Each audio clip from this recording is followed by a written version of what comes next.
What does the Statue of Liberty actually stand for? There is a reason why it's not so obvious, just looking at her from the ground, that Lady Liberty was designed to celebrate the end of slavery. At the time she was built, right after the American Civil War, right after the abolition of slavery, that was still considered a kind of contentious issue, even for some folks here in New York City. Yes, she is dressed like the Roman Libertas, goddess of freedom, but her anti-slavery roots are more clear in an earlier model, where instead of holding that tablet, she holds shackles or broken chains, a more direct homage to the end of slavery. Now, those broken chains might not have been a problem for the people of France, who built and funded and gifted us the statue. France, America's oldest ally, had fully abolished slavery decades before, and they were proud of the states for finally upholding that original promise that all men are created equal and shall be treated equally under the law. Okay, but the end of slavery didn't mean and also equality.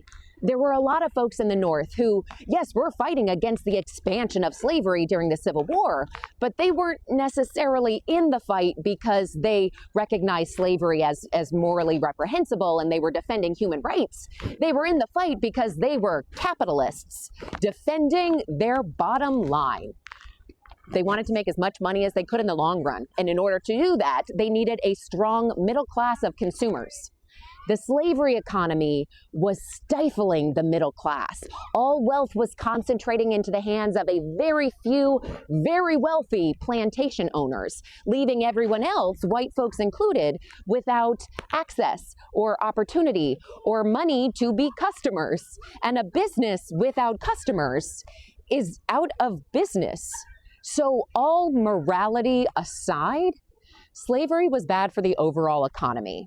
So there were a lot of white Americans who were anti-slavery, but still believed the anti-Black slurs and propaganda that had been used for generations as a way to justify enslavement.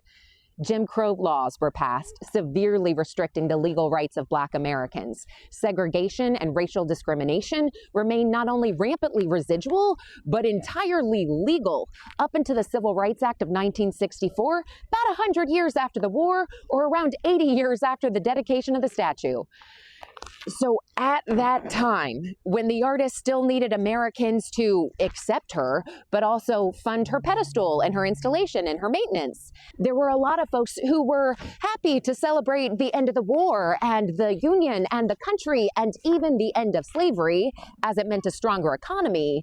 But to celebrate the liberty of Black Americans specifically with such an obvious symbol right there in her hand, maybe not the easiest sell. So perhaps to appeal to a broader audience, the conceivers of the statue downplayed those shackles and instead handed her a keystone tablet that says July 4th, 1776, which is America's Independence Day. Liberty, independence. It was close to the country's centennial. That made sense. Also democracy. France had a lot going on with their politics. There could be a meaning there as well. So the statue developed multiple meanings that did change over time. There was actually an even earlier version of her that had nothing to do with New York at all, but was instead intended to stand at the Suez Canal, likely modeled off an Egyptian peasant. She was titled Progress, or Egypt, carrying the light to Asia. Egypt never funded the project, citing the expensive cost and not the problematic title. When Progress was redesigned to be Liberty, it is largely believed that the artist remodeled her face to look like that of his mother. Today, she is widely known to be mother of exiles and welcomer of immigrants. Stay tuned, we will discuss. But her anti-slavery roots cannot be forgotten because those broken chains are still there. Her link to abolition is still there. They're just kind of hidden. They're underneath her feet. We can't see them from the ground. We would need a helicopter to get a really good view. What we can see is that her foot is up. She stands with her foot above those broken chains, and she is moving forward from them. Not just in honor of the freedom and liberty of those who chose to immigrate to the States, but for the freedom and liberty of those who were forced to.